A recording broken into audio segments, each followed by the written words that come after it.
नमः नमो अरहन्ताणं नमो सिद्धाणं नमो आयर्याणं नमो वज्रायणं नमो लोये सवसाहुं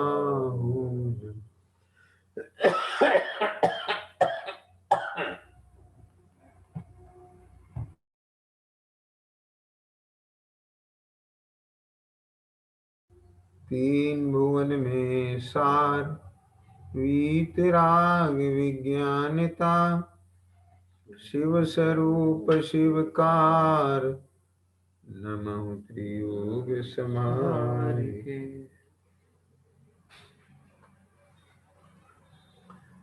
शेराला जी के आधार से अपना स्वाध्याय चल रहा है और सात तत्व के संबंध में निर्जरा तत्व की चर्चा प्रारंभ की थी कि तप बल ते विधि झरन निर्जरा ताहि सदा आचरिय। तीसरी ढाल के 90 छंद की अंतिम लाइन है। मैंने इसमें ये बात कही है कि ये जो निर्जरा तत्व है यह प्रकट करने योग्य उपादेय है। कहा है ना, ताहि सदा आचरिय, है ना। जब तक मोक्ष तत्व की प्रकटता नहीं हो जाती है तब तक यह निर्जरा सदा काल आचरने योग्य है, अर्थात शुद्धि की वृद्धि होती रहना चाहिए। इस संदर्भ में श्री मोक्ष मार्ग प्रकाशक जी शास्त्र में 7वें अधिकार में पंडित जी ने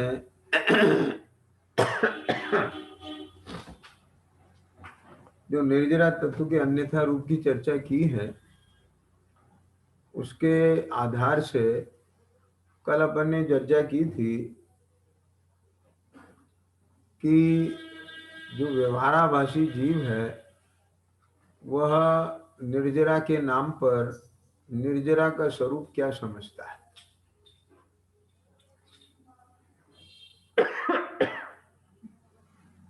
वह समझता है कि अंश अनादि तप से निर्जरा होती है, क्योंकि शास्त्र में लिखा है तपसा निर्जरा चाहिए, तो वो अनशन तप है। तो इसमें पंडित जी ने बात स्पष्ट की कि अंशनादि तप से निर्जरा मानता है तो केवल बाह्य तप से निर्जरा नहीं होती है। यानी इसमें ये कहते हैं कि कि शुद्धोपयोग से निर्जरा होती है और ये बाह्य तप शुद्धोपयोग को बढ़ाने के लिए साधन है, इसलिए उपचार से इससे भी निर्जरा कहा। मूल बात तो यह है इच्छा निरोध तप, कि जहां इच्छा का निरोध है वहां तप है और उस तप से निर्जरा होती है। कल ये चर्चा अपन कर रहे थे कि इच्छा को रोकना इसका नाम तप है, कि इच्छा को रोकना। इस संदर्भ में भी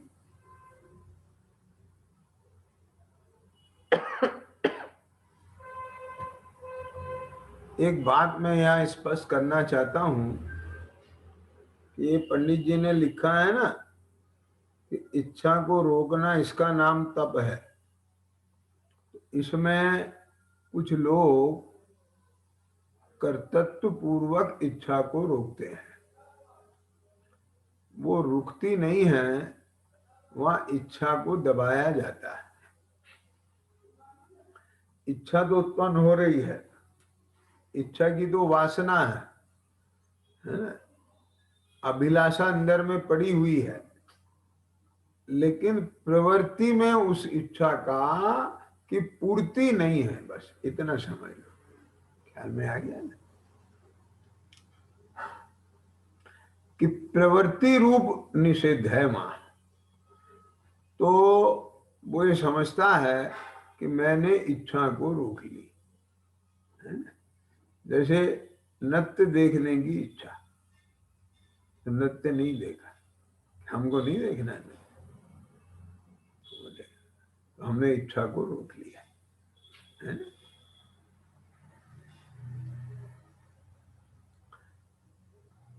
भोजन की इच्छा हुई, भोजन नहीं किया, तो इच्छा को रोक लिया।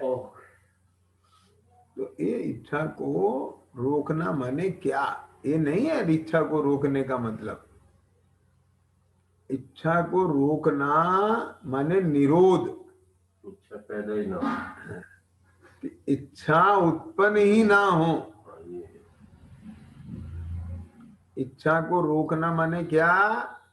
कि इच्छा उत्पन्न होने से रुक गई। रोकना माने क्या है? कि रुक गई। ये क्या रुक गई? इच्छा उत्पन्न होना रुक गई, इच्छा उत्पन्न होना बंद हो गई, तो उसका नाम है इच्छा को रोकना। ख्याल में आ गया? तो वो कब रुकेगी? आगे लिखा है ना, सो शुभ अशुभ इच्छा मिटने पर उपयोग शुद्ध हो वहां निर्जरा है।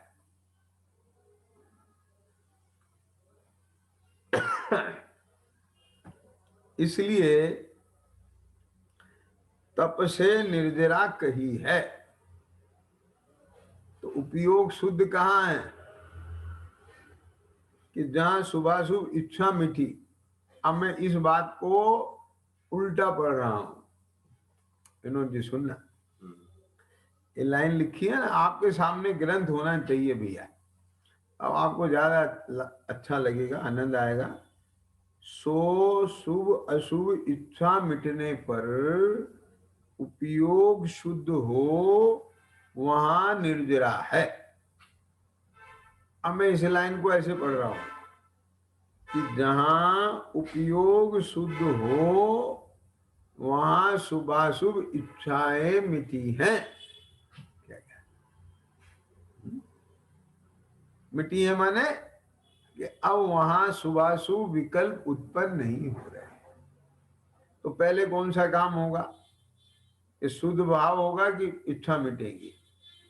कि एक काल है। लेकिन अगर हम बाह्य रूप से कहें तो पहले इच्छा मिटती है। ये कैसे मिटती है? कि सुनना ध्यान से। तो सबसे पहले व्यक्ति कहाँ प्रवृत्त रहा था? कि शुद्ध भाव में कि शुभाशुभ इच्छा में? बोलो, कहाँ प्रवृत्त रहा था? शुभाशुभ इच्छा प्रवर्तना था ना।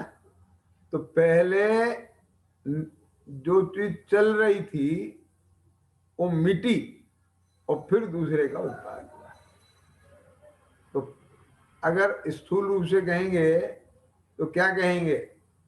पहले शुभाशुभ इच्छा हो रही थी, वे मिटी तो शुद्ध उपयोग हुआ। कुछ समझ में आ गया? क्या क्या ये ऐसे इसको विवेचन में करेंगे। लेकिन ये मैं इसलिए ज्यादा खोल रहा हूं ताकि आपके पकड़ में ये विज्ञान आए, स्वभाव आए। नहीं तो एक लाइन है, लेकिन बस शुभाशुभ इच्छा मिटने पर शुद्ध उपयोग हो वहां निर्जरा है ना। क्या बोला?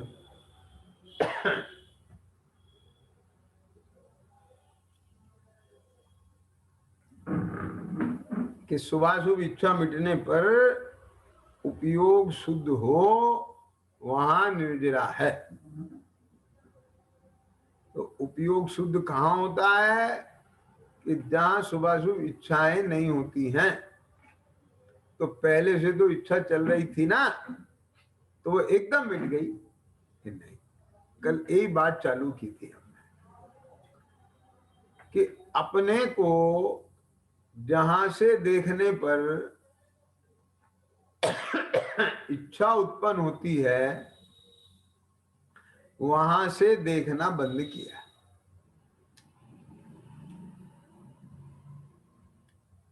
क्या कहा? जो लोग अभ्यास करते हैं उन्हें ये बात पकड़ में आएगी। आप खूब कोशिश करो कि मेरी इच्छाएं मिट जाएं, मुझे इच्छा ना हो, हुए बिना नहीं रहेगी। आप उन्हें नहीं रोक सकते। ख्याल में आ गया है ना? ये हो सकता है कि आप ज्यादा, जैसे बच्चा होता है ना कोई, अब उसको आप डांट के डबक के जबरदस्ती अनुचित प्रभाव से पीड़न से कैसे भी जो है चुप बैठा दो,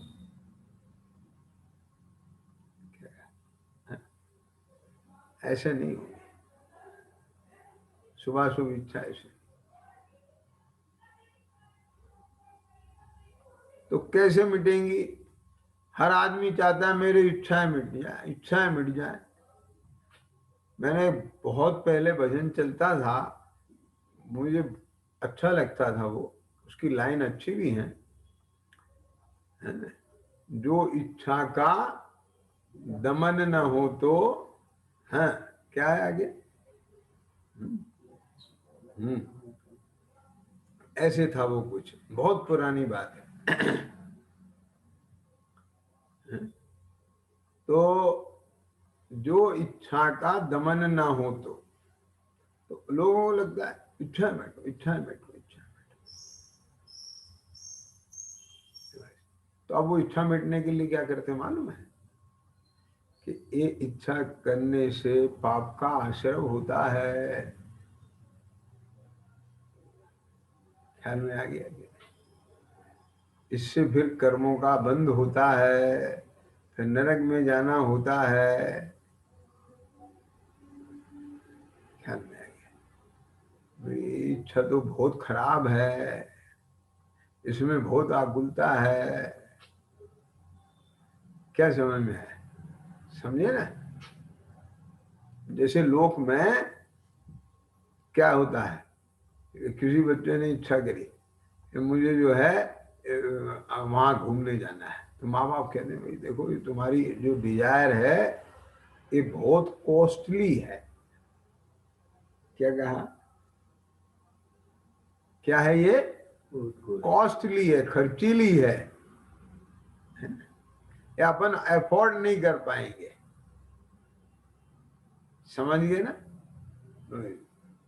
हम नहीं मान सकते, हम आपकी इच्छा पूरी नहीं कर सकते। क्या कहा? ध्यान से समझना जरा। के जैन जी हैं क्या नहीं आज? क्या मैं जो बात कहना चाह रहा हूं उसे आप लोग पकड़ने की कोशिश करो राजीव जी। तो माँ बाप क्या कहते हैं कि देखो बेटा हम आपकी इच्छा पूरी नहीं कर सकते, हम उसे अफोर्ड नहीं कर सकते।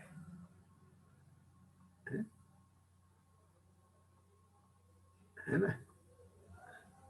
तो अब सुनना, तो उनने क्या कहा बच्चे से कि हम आपकी ये इच्छा इसीलिए पूरी नहीं कर सकते कि हम इसे अफोर्ड नहीं कर सकते।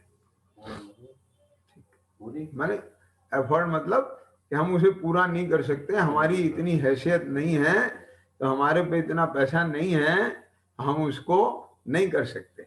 वो कह रहा है मुझे विदेश घूमने जाना है।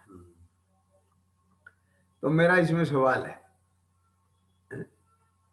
कि तुम एफर्ट नहीं कर सकते इसलिए तुम उस इच्छा को पूरी करने के लिए डिनाई कर रहे हो, मना कर रहे हो।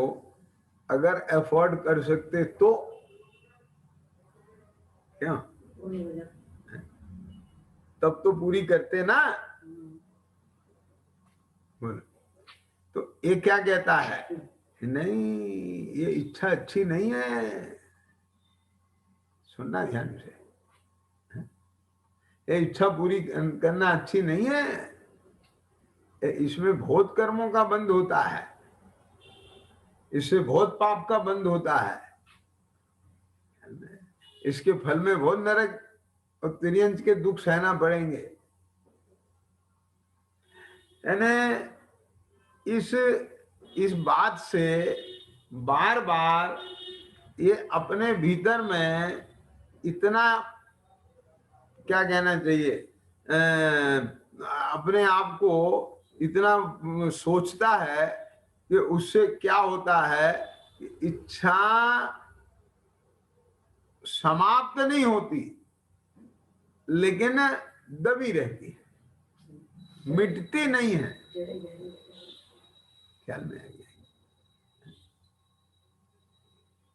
जबकि सच बात यह है कि आप उसको ये एंगल दिखाइए कि बेटा हम तेरी इच्छा इसलिए पूरी नहीं कर रहे हैं, क्या कहा, कि ये इच्छा पूरी होने लायक नहीं है। सवाल ये नहीं है कि हम उसे एफर्ट नहीं कर पा रहे हैं। क्यों? कि कल को तुम्हारे पास पैसा आ गया तो वो बात पकड़ेगा, कहेगा कि अब भेज दो। ये उचित नहीं है कि साहब अनुचित क्यों है। सही बात यह है कि तुम्हारे लायक नहीं है, तुम्हारी चीज नहीं है। तो ऐसे यहां कि इसको राग सुनने की इच्छा हुई, इसको कोई स्वाद लेने की इच्छा हुई, इसको नृत्य देखने की इच्छा हुई, तो अब क्या करें? मतलब ये जो चर्चा चल रही है, इस चर्चा से ये सब अपनी अपनी योग्यता से पकड़ सकते हैं। ये हर एक को इसमें कहीं ना कहीं ऐसा पॉइंट मिल जाएगा कि जिस पॉइंट को लेकर के वो अपने जीवन में प्रैक्टिकली भेद विज्ञान करे।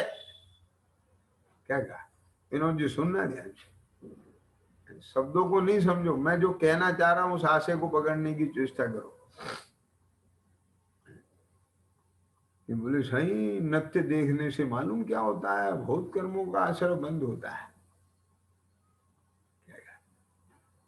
तो ये ठीक है, होता है, लेकिन तुमने अपने आप को, इस बालक को एक कह के दबा दिया, शांत कर दिया। लेकिन इसके अंदर की बीमारी तो नहीं मिटेगी ना। क्या बोला? इसको उसकी असारता नजर आना चाहिए, एक बात। दूसरी बात ये नजर आना चाहिए कि वो जो नृत्य देखने की इच्छा है, ये तेरा स्वरूप नहीं है, ये तेरी डिमांड ही नहीं है। क्या बोला है? मेरी तो डिमांड है, मैं ही तो चाह रहा हूं ना। क्या कहा? नृत्य देखना चाहिए क्या? अरे ये तो नृत्य देखने की इच्छा रूपी कर्म का विपाक है। क्या कहा? और तुझे उस कर्म के विपाक से अपनी ज्ञात्रता का भेद ज्ञान नहीं है। इसलिए भेद ज्ञान के अभाव में उस विपाक को अपने पने से अनुभव कर रहा है। कुछ बात पकड़िए मैं।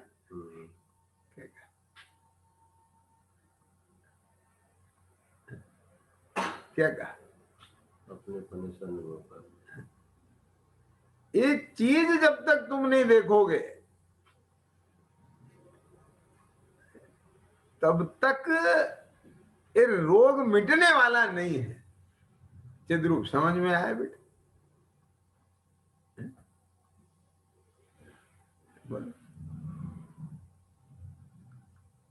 मेरी इच्छा, मेरी इच्छा, मेरी इच्छा, तेरी इच्छा। क्या कहा? समझ में आया? एक मेरी इच्छा, मेरी इच्छा,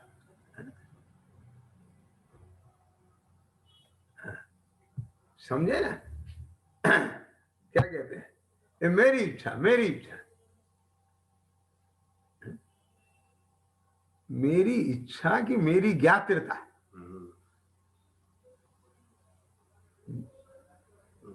ज्ञात होता है जिसमें इच्छा क्या के जैन जी समझ रहे हो आप बात? अब बोलो ईमानदारी से देखना। तो सब ये उत्पन्न होती है ना कि हाँ होंगे ना, सत्ता में पड़ा है तो कर्म आ रहा है विभाग। क्या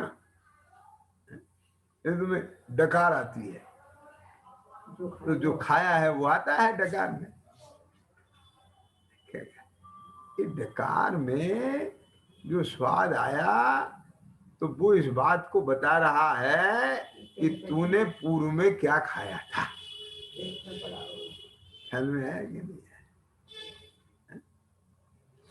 ऐसे ही ये निमित्त पाके अपने समय पे जैसे भी, अब वो मेरा यहाँ वो विषय नहीं है। ख्याल में है ना कि एक कर्म का विपाक आया, डकार आई, उदय आया, क्या कहा, और तेरी ज्ञात्रता में वो जनिता, तो तेरी तो है ज्ञात्रता और माना इच्छा मेरी है। कुछ समझ में आया विनोद जी? क्या क्या बोलो, ऐसा लगता है कि नहीं लगता है? क्या कहना? लो, तुम शास्त्र से तो बोल रहे हो वो आश्रव तत्व है, पर जब इच्छा उत्पन्न होती है तब तब वो क्या लगता है? नहीं सुनना, उस समय भी तुम जवाब दे दोगे ये आश्रव तत्व है, क्योंकि घोट घोट के यहाँ पे ठूस ठूस के भर रखा है ना, पढ़ पढ़ करके आश्रव तत्व है, आश्रव तत्व है। समझ में आया कि नहीं आया? क्या तो जवाब तो देगा कि आश्रव तत्व है और अंदर में लगेगा मेरी इच्छा है। क्या बोल, और मैं क्या कह रहा हूं कि कहे ये कि मेरी इच्छा है और लगे ये कि मेरी ज्ञात्रता है। भगवान के सामने कहे हे प्रभु मुझे ये कैसे कैसे परिणाम आते हैं, क्या कहा? ज्ञानी कहे, क्या बोले, ज्ञानी कहे भगवान के सामने कि मुझे ऐसे ऐसे परिणाम आते हैं, तो परिणाम तुम्हारे हैं तो भगवान से क्यों निंदा गरिया करते हो, मुझे ऐसे ऐसे परिणाम आते हैं। मालूम है, आप सुनना इस जवाब को मेरे, एक ज्ञानी एक कहता है कि मेरे को ऐसे ऐसे परिणाम आते हैं और वो जानता है कि इसमें एक परिणाम मेरा नहीं है। क्या बोला? ये तो तत्जन्य कर्म का विपाक है। तो फिर क्यों कह रहे हो आते हैं कि इसमें दो बातें हैं, एक तो ये कि वे आते हैं और मैं अनुभव करता हूं, ये मेरा प्रमाद है, और दूसरा प्रमाद ये है कि मैं अब तक उनका क्षय नहीं कर पाया हूं। निर्जरा तत्व के आश्रय से शुद्धि की वृद्धि इतनी होना चाहिए थी कि वो यहाँ रहता ही नहीं, रहता नहीं तो विपाक काहे का आता है। क्या बोलते हैं? समझ आया कि नहीं आया? ये कथन ये है प्रभु मेरे को ऐसे ऐसे परिणाम आते हैं, लेकिन उसमें उसके भीतर में उसका मतलब क्या है? मेरी बात समझ पाए हो कि नहीं समझ पाए हो? क्या ये उसका मतलब ये है कि अभी यहाँ वे कर्म हैं, उनकी निर्जरा नहीं हो पाई, और निर्जरा नहीं हो पाई इसमें मेरा दोष है। क्या मेरा दोष है। कि क्या दोष है तुम्हारा? कि मेरा दोष ये है कि स्वरूप का आश्रय बढ़ा करके उग्र पुरुषार्थ से शुद्धि की वृद्धि नहीं हो पाई। क्या बोले? एक तो ये दोष है और दूसरा दोष ये है कि उस उदय में जुड़ के उसका अनुभव करता हूँ, उसका और बढ़ाता है। ख्याल में आएंगे?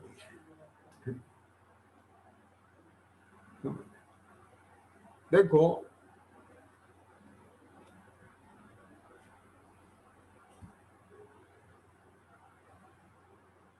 किसी व्यक्ति ने एक एक कंप्लेन की, एक शिकायत की, कंप्लेन की। एक क्या कंप्लेन की कि साहब ये लड़का मंदिर में मुझे ताकता है। तो लड़के ने भी ये शिकायत की कि लड़की मुझे देखती है। मैं कब देखती हूँ? तो तू देखती नहीं है तो तुझे पता कैसे चलता है मुझे ताकता है? तो तर्क समझ में आया कि नहीं आया? क्या तू देखती है तभी तो तुझे दिखता है ये देखता है। ख्याल में आया? अरे तुझे कोई देखे, तू देखती क्यों है? समझ में आया कि नहीं? तो भगवान को देखना क्या, तो अपने भगवान को देखना। हे परिणति, तो अपने भगवान को देखना। क्या क्या दुष्कर्म को अनुभव क्यों करती है? अपने ज्ञान आनंद का अनुभव छोड़ करके ये उस इच्छा नामक कर्म को क्यों देखती है, क्यों अनुभव करती है? क्यों? नहीं देखे तो तुझे देखने वाला देख देख के थक के चला जाएगा। क्या बोला? सुनना ध्यान से। ये उसका पर्पज हल ही नहीं होगा। उसका पर्पज तो ये है कि ये मेरी तरफ देखे और मुस्कुराए। क्यों? वो ये तो चाहता है कि नजर मिल जाए, और तेरी नजर ही नहीं उठेगी तो उसकी नजरें क्या करेंगी तेरा? समझ में आया कि नहीं आया? तो ऐसे ही हे परिणति, हे तेरा परिणाम ही नहीं उठेगा। क्या क्या तू तेरे ज्ञानानंद स्वरूप से च्युत नहीं होगा तो कौन सा उदय चल रहा है, क्या संयोग चल रहे हैं, क्या हो रहा है, तो क्या होगा? निर्जरित हो जाएगा। क्या समझ में? कुछ समझे ना? और जिस स्वरूप के आश्रय से तेरी नजर उसके तरफ नहीं जाएंगी तो उस स्वरूप के आश्रय से तेरे इतनी शुद्धि की वृद्धि होगी कि वो जो सभी पाक निर्जरा चल ही रही है सबको। क्यों? वो जो कर्म उदय में आके अपने लाइन में जो चल रहे हैं, उदयावली में पड़े हैं, वे तो अपने समय पे जाएंगे ही, लेकिन उदय में आने से पहले भी ऐसे बल्क में ढेर ढेर कर्मों की निर्जरा होगी। इसका नाम है तप बलते विधि झरन निर्जरा। ख्याल में आएगा? यहाँ उस निर्जरा की बात नहीं चल रही है जो सबको हर समय हो रही है। यहाँ उस निर्जरा की बात चल रही है जो उदय में आने से पहले ही तप के बल से कर्म का खिरना होता है। और तप का बल कौन सा है? इच्छा निरोधस तप। कि इच्छा का निरोध क्या है? कि उस स्वरूप का आश्रय और उसकी स्थिरता, कि जहाँ की स्थिरता में, जहाँ से स्थिर होने पर इच्छाएं उत्पन्न ही नहीं। कल मैंने इस संदर्भ में दो बातें कही थी कि जब रावण राम का वेश भर के आता है तो उसका वो इच्छा उत्पन्न ही नहीं। ख्याल में आ गया? तो इस संदर्भ में मैंने एक बात कही थी, समय कम था तो इसलिए उस बात को ज्यादा नहीं खोल पाया। मेरा मन कर रहा है मैं उस बात को खोलूं अभी अच्छी तरह से। देखो ये बात तो है ना, क्यों? ये पुराण सम्मत बात है ना विनोद जी? ये मंदोदरी ने कहा था ना, क्यों? कि हे नाथ, आप ऐसा क्यों नहीं करते हो कि राम का वेश बना के और सीता के पास चले जाओ, बिल्कुल असली बन जाओगे तुम, तुम्हारे पास विद्या है। बोले हे प्रिय, ये मैं काम कर चुका हूं। क्यों? यही संवाद है या नहीं? भाव ही नहीं आता है? भाव ही नहीं आता वो भाव ही नहीं आता है मुझे। मैं राम बनता हूं तो ये भाव ही उत्पन्न नहीं होता है। तो सुनना ध्यान से जरा, ये चिंतन सुनना जरा तुम। तो कल इशारा तो किया था मैंने, लेकिन उसे अच्छे से खोलना चाह रहा हूं मैं। क्यों भैया? एक बात बता कि जब तूने प्रैक्टिकल कर लिया कि राम का भेष भर के गया और तेरे को वो भाव ही नहीं आया, तो अब समस्या क्या रह गई? क्या कहा? तो भाव खत्म हो गया था। जब भाव ही खत्म हो गया तो समस्या क्या है?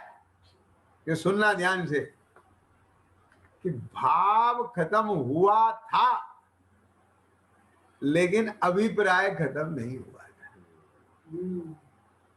क्या मतलब? कि उसने विषय वासना की पूर्ति के लिए ही राम का भेष धरा था। तो समझ में आया कि नहीं आया? समझे? तो अब मैं एक चीज बताना चाह रहा था, सुनना ध्यान से आप लोग। राजीव जी, ये राजीव कृष्णा नगर है ना? क्या या दूसरे राजीव है, मुझे नहीं मालूम। तो बोलो कि क्या बताना चाह रहा था कि वो जो उसने राम का भेष धर के सीता का, है ना, विश्वास जीत के वो जो सीता का भोग करना चाहता था, तो वो उसके अंदर में अभिप्राय पड़ा हुआ था। ठीक। और एक और उसमें बात थी कि वो प्रतिज्ञा से बंधा हुआ था। सुनना, अपनी प्रतिज्ञा की भंग नहीं करते। क्या बोल रहा है? देखो कितने मसाले हैं इसके अंदर। अब एक एक चीज की खतौनी सही करके चलना। कि प्रतिज्ञा से बंधा है उसी समय, भोग की वासना है उसी समय, है?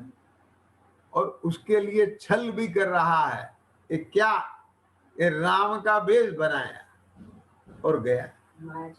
लेकिन जब राम का वेश भरा तो भाव ही नहीं रहा।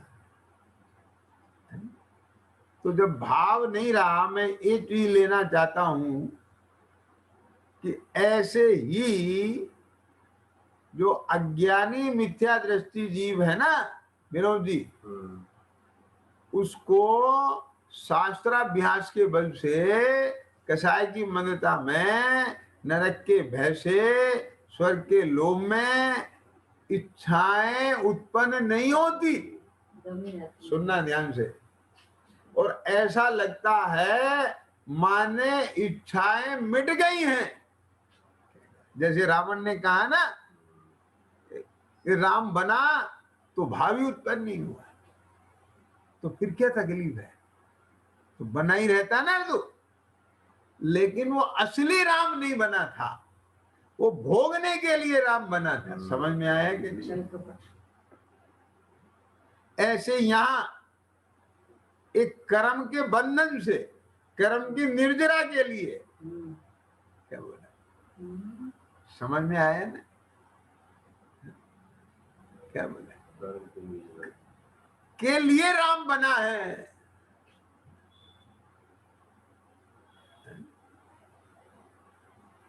असली राम नहीं बना है। ये बहुत बड़ा न्याय है।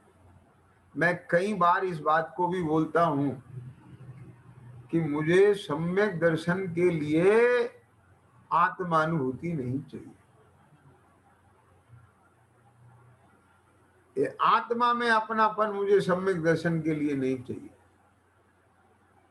ये सम्यक दर्शन मिलेगा, मोक्ष मिलेगा, सम्यक ज्ञान मिलेगा, तो आत्मा में अपनापन कर ले। ख्याल में आ गया ना? ये मुझे नहीं चाहिए। मुझे तो आत्मा में अपनापन इसलिए करना है क्योंकि मैं आत्मा ही हूं। समझ में आया कुछ?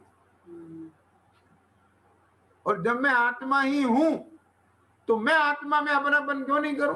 नहीं हूं। ये न्याय जब तक खड़ा नहीं होगा तब तक सम्यक दर्शन नहीं।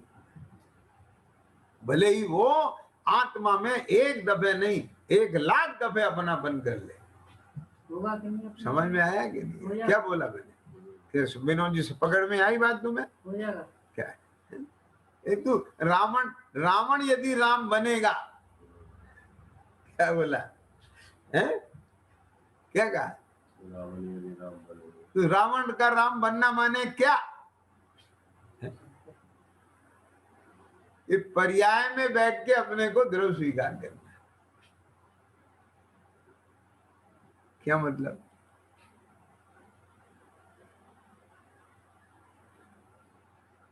पद्य मूढ़ा पर समझा, ये पर्याय मूढ़ है वो, और अपने को द्रव स्वीकार कर रहा है। कुछ बात पकड़ में आया कि नहीं आई बात? क्यों नहीं समझे? नहीं समझे? नहीं समझे तो बोलो, कुछ चल रहा है क्या? है? चलता है कुछ नहीं। हाँ, स्थिरता नहीं है, है? क्या है?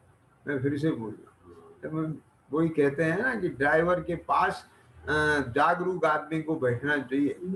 हाँ, क्यों? जो चीज को पकड़ रहा होता है तो तब आनंद आता है, लगता है। हाँ, ये जो मैं जहां से मैं कह रहा हूं उस बात को सामने वाला ग्रहण कर रहा है, क्योंकि थोड़ा सा भाव तो यहाँ है ही ना कि वो ग्रहण करे।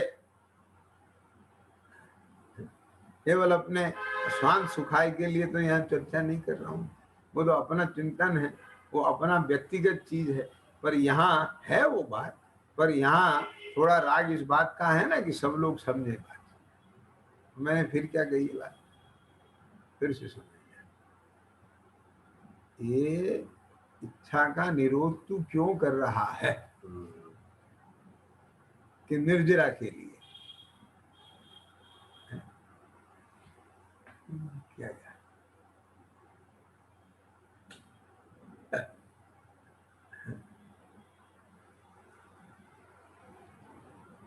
के जैन जी, मजा आ रहा है ना आपको? ये बात पकड़ने की कोशिश कर रहे हो ना, मतलब क्लियर हो रही है आपको?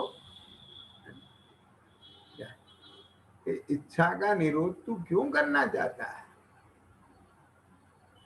बोलो विनोद जी, आप बताओ, इच्छा का निरोध क्यों करना चाहता है? सुखी होने के लिए। इच्छा दुख रूप है जी।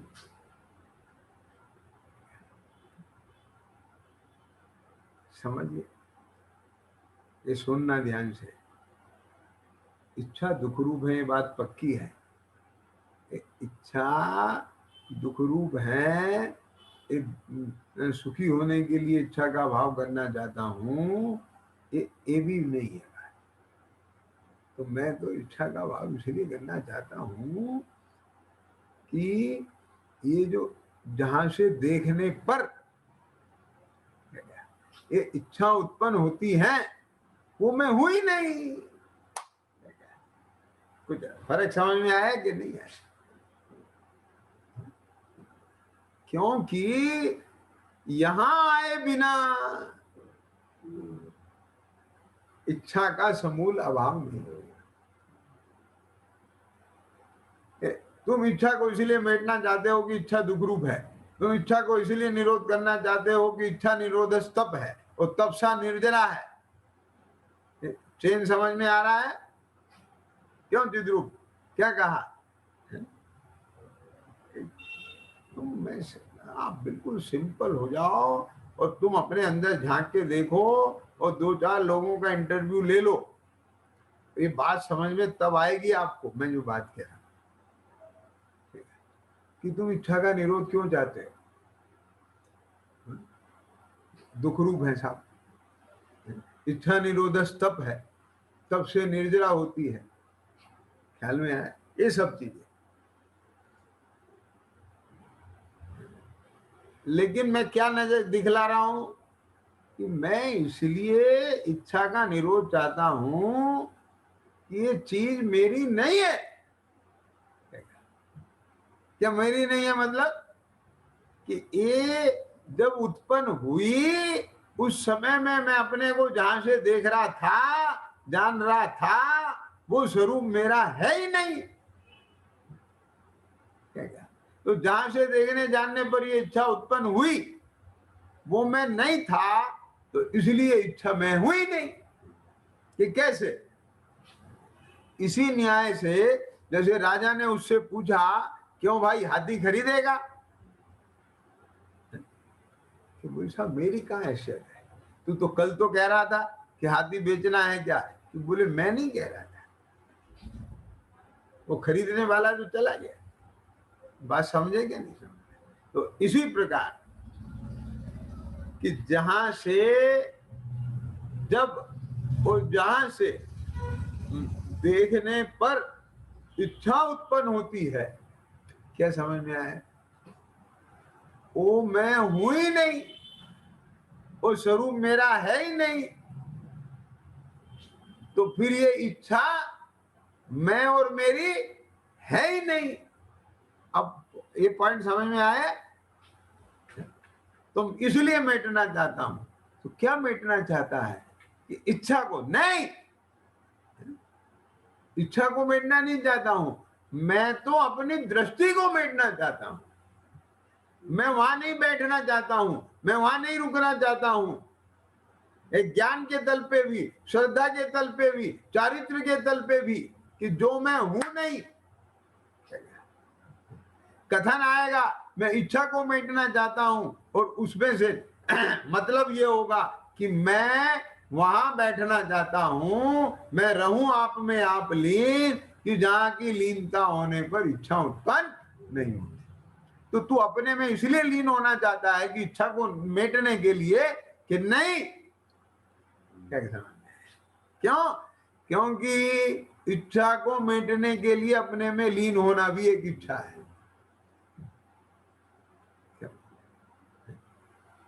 लीन होना इच्छा का हो। अच्छा, इच्छा को मेटने के लिए अपने में लीन होना ये इच्छा नहीं है? लीन हो गया है बे, समझे नहीं? तुम्हारी इच्छा क्या है? इच्छा को मेटना। तुम अपने में लीन क्यों होना चाहते हो? इच्छा को मेटने के लिए। तो ये इच्छा नहीं होगी क्या? लीन होना। अच्छा, समझ में आया?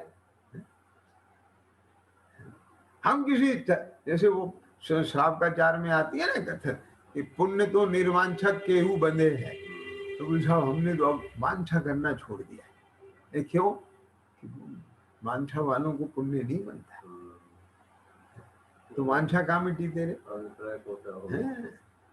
तो सब मैं इसके लिए नहीं लीन होना चाहता हूं, मुझे वो विकल्प ही नहीं है। मैं ये ही हूं। अब मुझे नहीं पता कि उससे निर्जरा होगी कि नहीं होगी, वो तब कहलाएगा क्या कहलाएगा। मुझे तो बस ये पता है कि मैं रहूं आप में आप। कुछ बात समझ में आया? ये चीज यदि वहां नहीं है ना, तो इच्छा निरोधस तब ये सच्चा नहीं। और फिर तब से निर्जरा चाहिए सच्चा नहीं। ख्याल में आ गया? तो शुभाशुभ इच्छा मिटी नहीं है, वो अभिप्राय सम्यक हुआ ही नहीं है। बोलो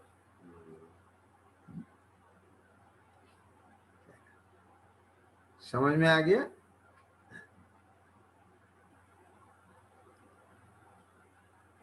अभी जितनी अब मैं जो बात कहना चाह रहा हूं यहाँ, वो आपको क्लियर हुई, पकड़ में आई कि नहीं आई, मुझे बताओ।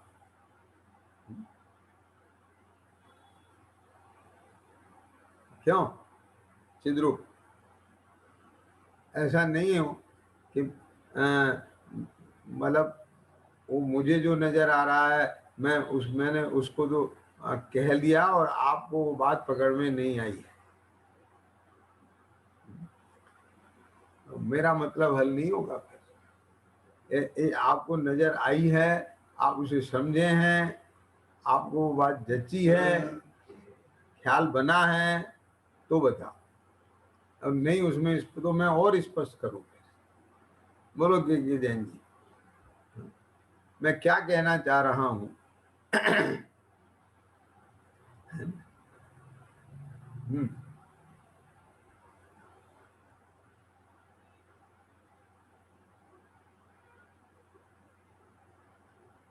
फिर से दोहरा देता हूं। देखो, इसमें आया, शास्त्र में आया, आवाज तो आ रही है ना।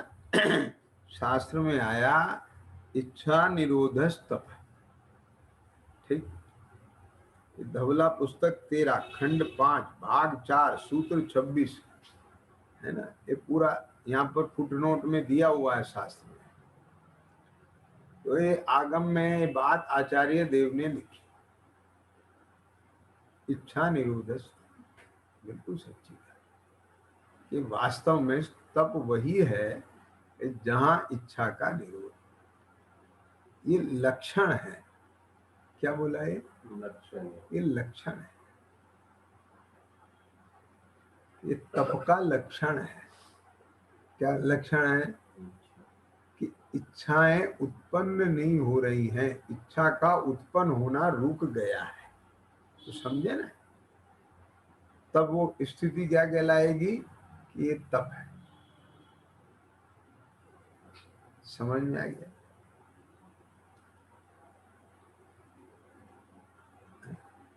जैसे खान से निकली हुई सोने को अग्नि में तपाकर कंठ में पहनने योग्य, आभूषण योग्य बनाया जाता है, ऐसे ही इस अनादि कर्म बंध से युक्त इस चेतना को, समझ में आ गया ना, इस तप की अग्नि में तपाकर शुद्ध किया जाता है। समझिए बात। तो वो कौन सी तप की अग्नि है ना? कि उस तप को बाहर में तो 6 प्रकार का बहिरंग, 6 प्रकार का अंतरंग, ये सब भेद किए, वो सब व्यवस्था है, अपनी जगह है। वो अभी आगे चर्चा आएगी सब, इसमें अंशनादि तप की भी आएगी और सब प्रायश्चित और वो सब चीजें आएंगी। अभी मैं उसे खोलूंगा, लेकिन अभी मूल मुद्दे की बात जो अपनी चल रही है, इच्छा निरोधस तप। तो वो जो तपसा निर्जराच है, उसे तप जो समझता है, तो तप का असली चीज ये है कि तप माने वो भाव जहां इच्छाओं का निरोध हो जाए। समझ में आया? और इच्छा का निरोध होना वो तप है, उस तप से निर्जरा होती है। यानी स्वरूप की उस स्थिरता से, स्वरूप की उस स्थिरता से, उस ध्यानाग्नि से, ख्याल में आ गया ना, ध्यानाग्नि, इन्हें वो जो उपयोग है वो उसकी एकाग्रता, एकाग्र चिंता निरोधस ध्यान। तो अपने स्वरूप में ही इतनी एकाग्रता ख्याल में आए कि वहां अपने को संयोग रूप से नहीं देखना, स्वभाव से ही देखना है ना। जैसे ये आगे लिया है ना, ये जघन्य ज्ञान का अपराध है ना। तो क्षयोपशमिक भाव ज्ञान है, तो वो वहां स्थिरता रहती नहीं है, तो वो अस्थिरता में तो अपने को कहां से देखना हो जाता है? समझिए, संयोग से, कर्म के उदय से उसमें जुड़ना हो जाता है, तो उसका अनुभव हो जाता है, तो उससे ज्ञानी को भी आश्रय बंद होता है। जबकि प्रतीति में पूरा भेद ज्ञान सुरक्षित है। समझ में आया कि नहीं? और निर्णय पूरा सुरक्षित रहता है। लेकिन यहाँ प्रकट पर्याय में उपयोग रूप की बात कह रहा हूं कि वो ध्यान की अवस्था, एकाग्रता, स्वरूप की एकाग्रता, वो ध्यानाग्नि में, समझ में आया ना, एक कर्म जलते हैं। ये कैसे जलते हैं कि उस स्थिरता में इतनी शुद्धि की वृद्धि होती है कि उस शुद्धि की वृद्धि में वो कर्म, समझ में आया ना, खिर जाते हैं, उदय में आए बिना खिर जाते हैं। ऐसा सहज निमित्त निमित्तिक संबंध है। ख्याल में आ गया क्या?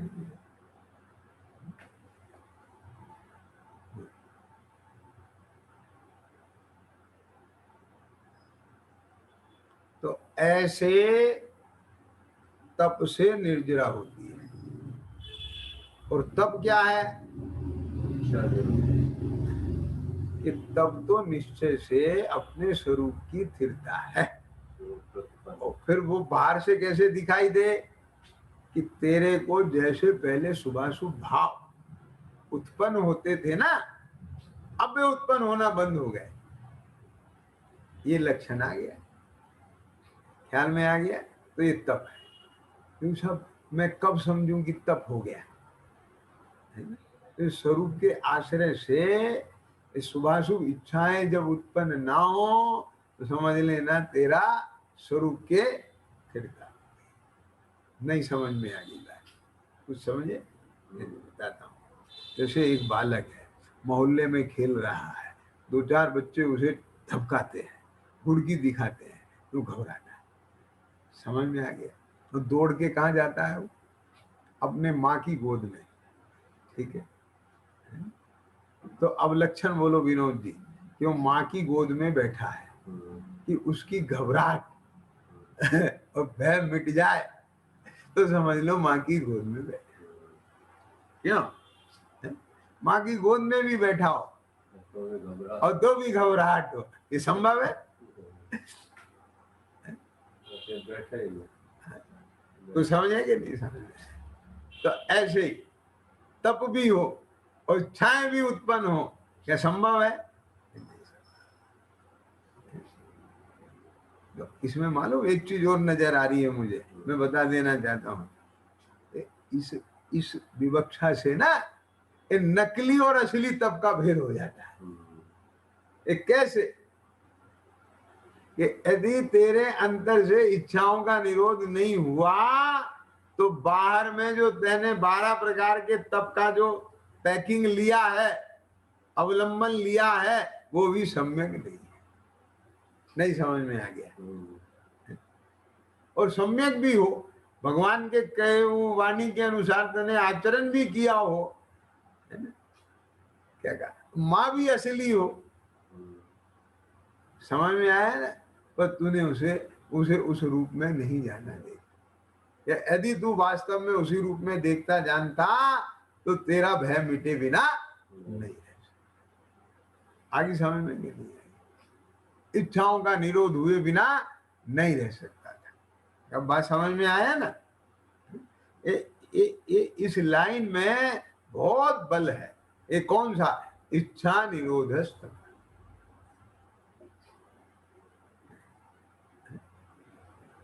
समझ में आ गया? तो इसमें से कितनी चीजें निकल के आई कि अपने को वहां से देखना कि जहां से देखने पर इच्छा ही उत्पन्न। क्या मैंने एक उदाहरण दिया था कि आपकी रिपोर्ट बदल गई और उस रिपोर्ट में आ गया कि तुम्हें कैंसर है। अब बोलो कौन कौन से विकल्प उत्पन्न, क्या क्या इच्छाएं उत्पन्न होंगी? समझ में आ गया?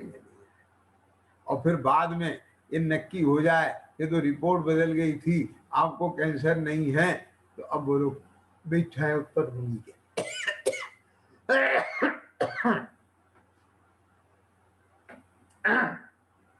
उसके आगे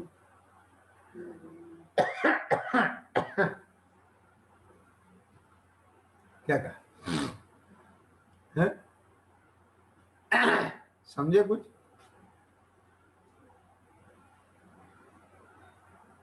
है?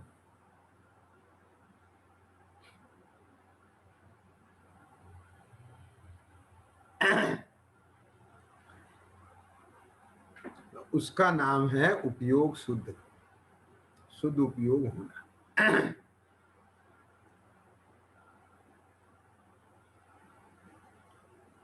चलो अब बहुत हो गया, अब बाकी तो जो है आप इस पे अपना चिंतन मंथन कीजिए, गहराई बनाइए। अब इस बात को बार बार मैं कितना और कहूँ, आगे विषय बढ़ाना है ना। इस संदर्भ में यदि आप इस पर और विशेष करिए, किसी को चर्चा करने का हो तो मेरे से कीजिए, ख्याल में आ गया। और फिर अब हम जो है चर्चा सत्र रखेंगे तो उसमें आप इस पर कीजिए। मुझे तो इसमें बहुत अच्छा आनंद आ रहा है, क्योंकि इसमें तो बहुत बड़ी खान मुझे नजर आ रही है कि इच्छा निरोधस्तव, एक कैसे इच्छा का निरोध, ख्याल में आया कि बहुत बड़ा विज्ञान है ये। अब इसे जितनी गहराई बनाएंगे आपको इसके अंदर से पूरा जीवन नजर आएगा, मोक्ष मार्ग नजर आएगा इसमें, कैसे है ना।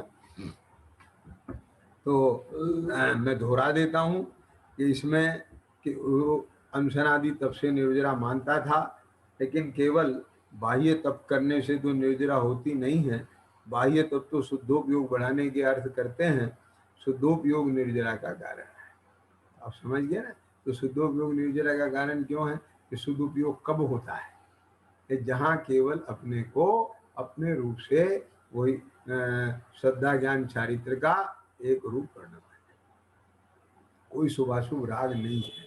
क्योंकि शुभाशुभ राग है ना, हाँ, क्योंकि जो शुभाशुभ राग है वो शुभाशुभ राग कब उत्पन्न होता है, एक कहीं ना कहीं उसमें गैप होता है, डिफरेंस होता है। एक क्या डिफरेंस होता है कि है कुछ और दिख रहा है कुछ, भले वो अस्थिरता के कारण दिख रहा है पर वो दिख तो रहा है। समझ में आ गया क्या। तो अस्थिरता भी अपराध है ना। तो अब देखो क्या कहते हैं।